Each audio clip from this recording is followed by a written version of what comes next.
Welcome to the Dacus Report, hosted by Pacific Justice Institute founder and president Brad Dacus. For 25 years, PJI has counseled, represented, and defended people whose religious freedoms, parental rights, or sanctity of life have been obstructed or violated, all free of charge. We leave no one behind and level the playing field for Americans as they are subjected to the tyranny of the powerful. Now, here's Brad Dacus. Welcome to Brad Dacus Live. I'm Brad Dacus, president and founder of the Pacific Justice Institute. As many of you know, we have attorneys all across the country handling cases defending religious freedom, parents' rights, and the sanctity of human life. And one thing that makes us so unique is that we try to make sure that everyone gets help, that no one's left on the side of the road. We don't always meet that goal, but that's our goal, and it's a very unique objective to try to do everything we can to make sure that the little guy gets the help that they need, even if it's not a rosy case. And so we don't cherry pick. But along with those cases that are just out there to make sure that everyone gets help, we also have cases that permeate up to the Supreme Court that are big game cases with big impacts on not just the individuals we're helping, but also people throughout the United States of America and their religious freedom and their rights as parents. Well, we're going to talk about one of those cases right now that was just filed before the United States Supreme Court, a petition for certiorari. We're going to talk about this case now with the attorney who's leading the charge on this case in defense of religious freedom, attorney Matt McReynolds. Matt, thank you for joining us. Thanks, Brad. Great to be on the show. Now, Matt, you've been with PJI for quite some time. In fact, you're one of our first attorneys that came with that are with the organization. You've been with us for like at least about 2 decades, or it seems like quite a while. It has been a while, Brad. I get to 21 years now. It's been quite a ride. It's been amazing to see how God's blessed the organization, how much we've grown during that time. It's really phenomenal. Yeah, it really is. It really is. And God has just done an incredible job doing it. I know I certainly didn't do it. And then, of course, we have just fantastic attorneys like yourself. I know you work with Kevin Snyder out of our Sacramento office. And, of course, Kevin is just a spectacular chief counsel as well. So let's talk about this case. This is a big case. We just filed a petition for cert to the Supreme Court. Before we talk about what that is exactly, could you sort of summarize just basically in a nutshell what the case is about, and then we'll talk about what we just filed and why that's significant. Sure, Brad. Well, in just real briefly, this is one of the cases that arose out of the COVID era and the COVID mandates that we all remember living with and dealing with, and one of the many people who lost their jobs because of the mandate. And we'll circle back to that in a bit and give folks more details about this client. But what this has evolved to as it has gone through the federal courts is really one of the main reasons why PJI got involved in the COVID mandate cases in the first place. It has become all about who gets to decide what is a valid belief, what is a valid religion, and how someone is interpreting their scriptures, how they're feeling led by God through prayer. Do the courts get to decide that? Do they get to be the gatekeepers? Or is individual conscience still the bedrock of our freedom? Yeah, I mean, I don't like the idea that the government is the one who decides whether or not my sincerely held religious beliefs are allowed to be exercised and recognized, and what conditions they put on being able to show that or to prove that in a way. I think people are going to find it really interesting what happened even more in this case as we get into the details later on. But first, let's talk about what a petition for certiorari is that we just filed with the United States Supreme Court. Sure. Well, Brad, that in essence is the main type of appeal to the U.S. Supreme Court. When you have a setback in the lower court and in the federal courts of appeal, or in other situations in the state court of last resort, then you take your appeal to the United States Supreme Court. And there are a few different ways to do that, but one of the most common ways, and what we're doing in this case, what we've just done, is file a petition for certiorari. It's a Latin word, but it's a word they like to use at the Supreme Court that asks them to take this case and to review it, to grant oral argument on it, and ultimately to decide in our favor. So, what was particularly significant about this petition that we filed in this case?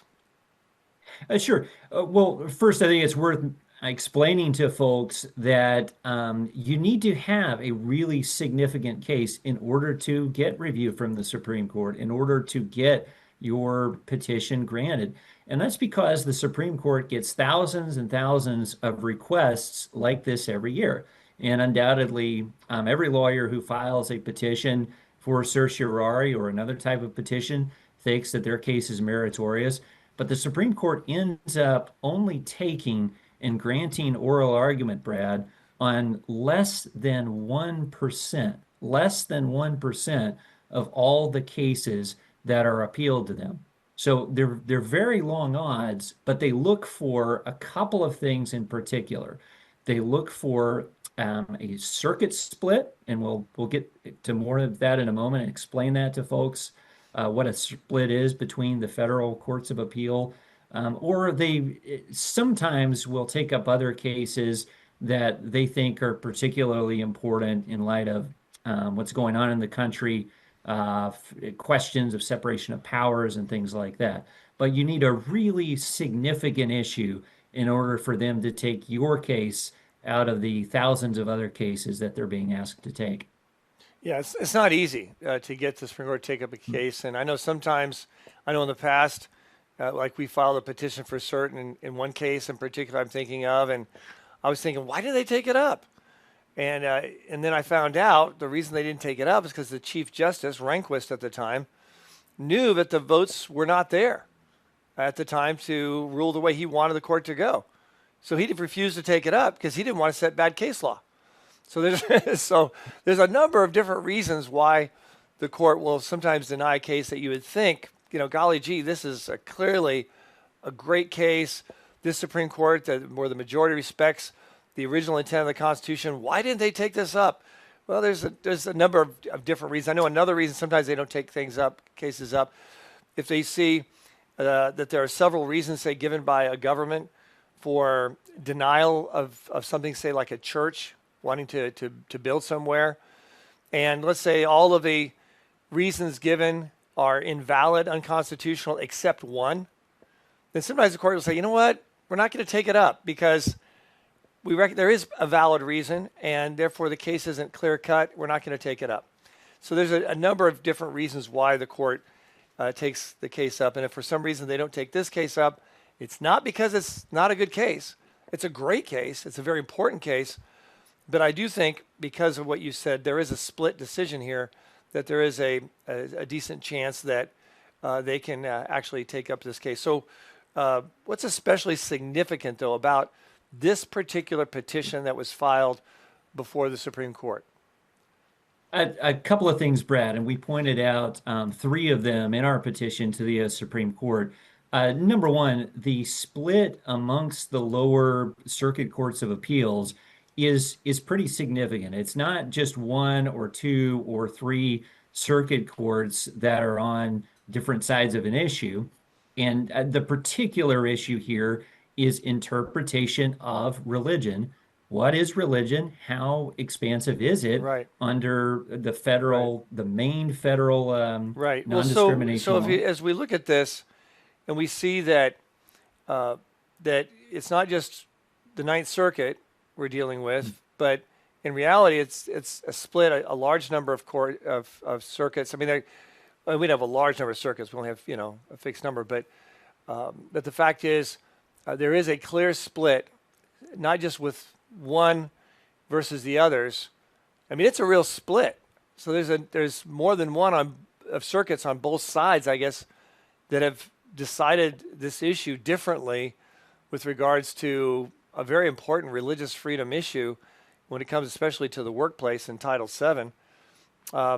What are the other reasons, the other things that make this case distinct? Well, one of the other things we pointed out, Brad, to the Supreme Court is that up to this point, some of the federal circuit courts that had weighed in on the issue had tread fairly carefully and had issued decisions that, whether favorable or unfavorable, were limited in scope. And when the Ninth Circuit came in, they swung away. They did not issue a limited decision.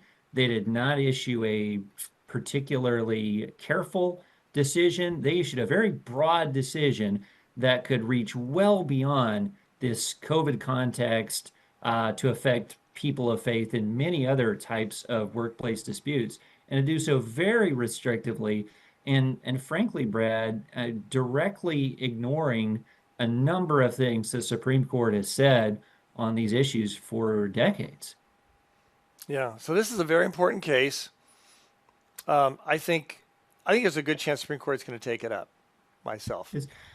Yeah, and if I could add one other thing, Brad, something that really helped us in this process too, is that the Ninth Circuit decision was not only a split decision in itself, which meant that there were two judges who there usually starts with a panel of three judges at the circuit courts of appeal who hear a case. Two of those judges wrote this sweeping decision against our client, but the third judge issued a very strong and very thorough dissent. And then when we asked the Ninth Circuit to rehear the case, which is a procedural move that the Supreme Court expects you to do before you take it on up, we got 7 additional Ninth Circuit judges to join in dissent and to write very explicitly and extensively that this case should have been taken, and the decision was directly contradictory of longtime Supreme Court and other circuit precedent. You know, it's interesting when people hear the Ninth Circuit, they say, "What? You had how many judges?" And you had 7 that were actually on your side with the broader Ninth Circuit en banc headwinds in the courts and elsewhere. But we said, we feel like we have to fight for her. And as this is played out in the courts, and as the courts have zeroed in on her beliefs, it has just underscored the importance of taking on these cases and continuing to fight these cases. Because what the lower court and then the Ninth Circuit said about her beliefs and about other believers is really alarming, Brad. Yeah, and I know in the second half of the show we're going to talk about why this case goes way beyond just her and the no swab versus saliva test issue. It's actually much, much broader than that. So, folks, we're going to talk about this and other issues and how this can impact your faith in other ways when we return right after this. At PJI, we exist to serve everyone in need of counsel, representation, and defense of their religious liberties, parental rights, and the sanctity of life. We don't take cases based on how high profile they are. We are workhorses, not show horses. Keep current on PJI's work on all the legal challenges we face on a daily basis by signing up for our Legal Insider email newsletter at pji.org. Now, back to the Dacus Report.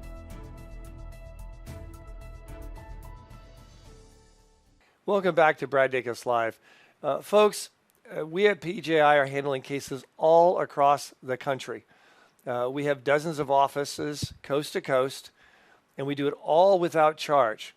Now, if you'd like to keep up with our cases, or you have a request for assistance, or you want to look at some of our free resources we have, just go to our website, pji.org. That's pji.org. We also have a big gala coming up October 17th here in Orange County, California. It's our big celebration of justice. We have Emily Campagno from Fox News, our show Outnumbered and Gutfeld, all the things she's on. She's going to be speaking. She's an attorney. She's sharp, very articulate. In addition to her, we also have Ray Comfort. He's going to do a fantastic presence, and he's well known for his work in dynamic evangelism, and his ministry is very well known. Now, we're also going to have Todd Starnes, who has a show on Newsmax too, and he's a fantastic guy. He's written some recent, some interesting books, and so he's going to be there. I'm going to be there. I want you to be there. In order for you to be there, you've got to get your tickets. So go to our website, pji.org, pji.org. I think we're having filet mignon, chocolate mousse. It's going to be an incredible event, and you're not going to want to miss it. October 7th, pji.org for information about the gala as well as assistance. Sign up to get up for our e-newsletter, etc. Have your claim in federal court is just a really concerning development. Yeah, I'm really glad you gave those other examples. I could see it even theoretically used to, in an anti-Semitic way, if you will, because pork, people who are practicing the Jewish, faith believe that pork is something that's unclean. God doesn't want them to eat pork. But I know many Jewish people don't just have religious beliefs about it, but a lot of them say that pork is not as healthy as other meats. Bacon's not good for you.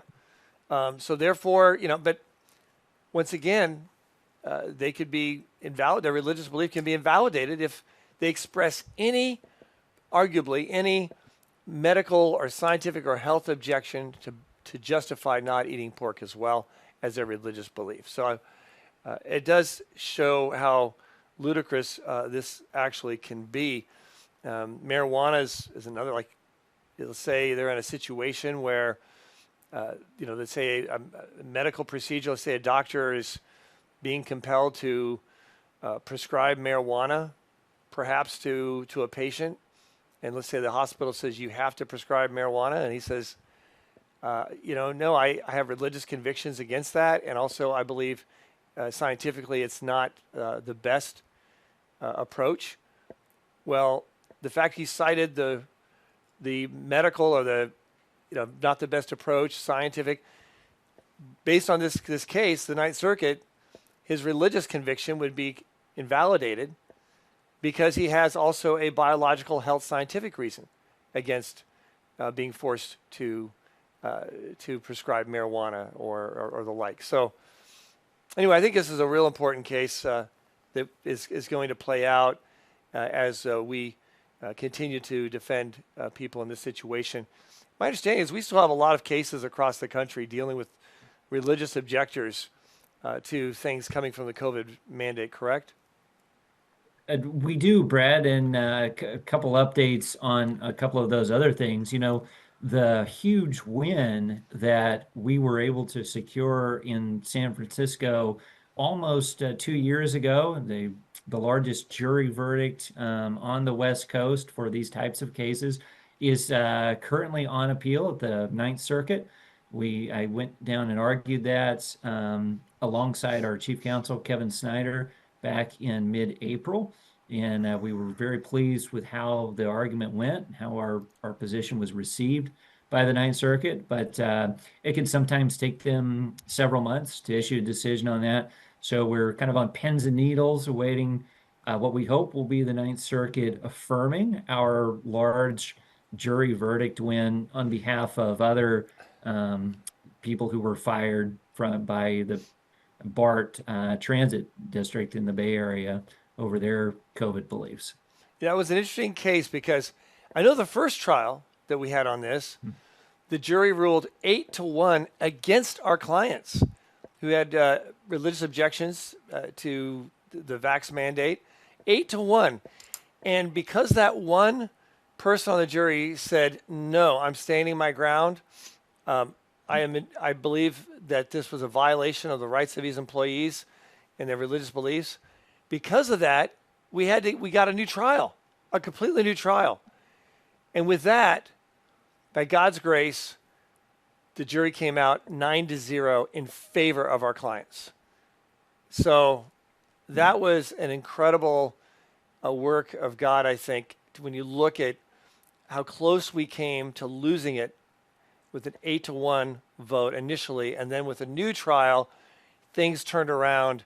Our clients won, and they won unanimously with the jury, of course, and then they won a very large judgment, not a token judgment, not a few $100 or something, but a very significant judgment. I call it a seismic $7.8 million judgment dealing with the San Francisco Bay Area. That's why I did the seismic analogy there. But it's very significant. It's very impacting. And I'm very much encouraged about that. And we've had other victories dealing with the COVID vaccine mandate as well in other parts of the country, right? Many other victories, Brad, and quite a number of significant settlements that we've also been able to achieve for folks literally from coast to coast. And I think it's also worth mentioning, just as an aside, as we're talking about our petition pending at the U.S. Supreme Court. This past week was a big week, a historic week in many ways for PJI. And I know you're going to devote a whole other show to this, but we filed this petition for cert with the U.S. Supreme Court the same week as our petition for certiorari in our Olympus Spa case, which is another very significant case that we also think has a very good chance of being granted cert by the Supreme Court. And so, we've had other cases at the Supreme Court before. This is not our first time up there. We've even had other cases reversed by the Supreme Court and gotten good wins there. But for the first time, and I don't think many firms anywhere can say this, we have two, not one, but two petitions for cert on significant cases that we filed with the Supreme Court the very same week. That is pretty significant, though. You think about it. We have not just one, we have two cases pending right now before the United States Supreme Court. And the Korean spa case is a really great case on whether the Christian owners of a Korean spa for women, where women, are naked because that's how a Korean spa is, whether they could be forced by the state of Washington to allow a man to be naked without the consent of these women and their 13-year-old daughters who are naked, to expose himself at any time to any women that are there, and to be able to visually violate women and their young 13-year-old daughters.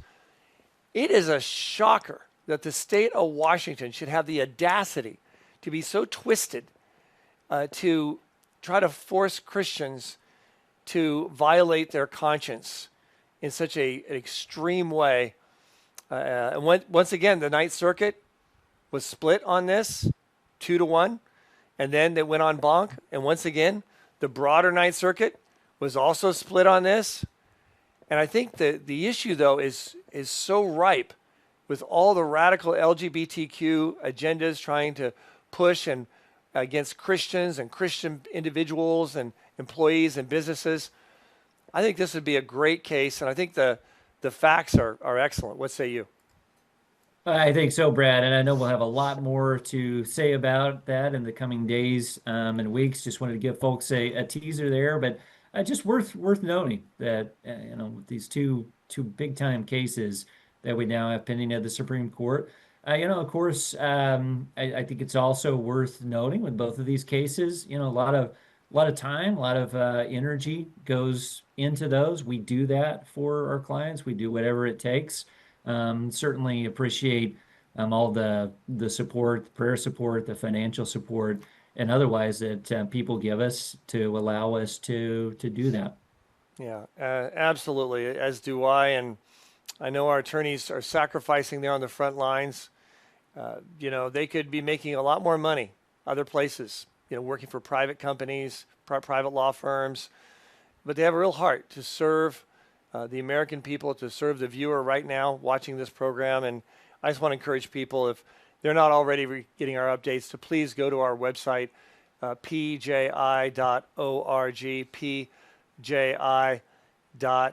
pji.org. Folks, take advantage of it. Be informed. And we need you to be praying for our work, lifting up our work. And we need prayer intercessors, because this is a spiritual war just as much as it is a legal war as well. Matt McReynolds, thank you so much for being on the show. And God bless you, and keep up the great work. Thanks, Brad. Thank you. So, folks, there you have it. It's our God-given freedoms we're talking about. Now, let's choose to keep them. I'm Brad Dacus, president of the Pacific Justice Institute. Let's continue the fight for your freedoms. We would love the opportunity to continue to serve you. Just visit pji.org and click the Legal Insider button to sign up for our email newsletter. At PJI, we help individual employees, employers, business owners, pastors, students, citizens of every stripe through our practical resources, counsel, representation, and defense, all free of charge at pji.org. PJI is an island of stability and assurance in our ever-churning sea of legal and societal chaos. We are here for you. So folks, just remember, it's our God-given freedoms we're talking about. Now, let's choose to keep them. I'm Brad Dacus, president of the Pacific Justice Institute. Let's continue the fight for your freedoms.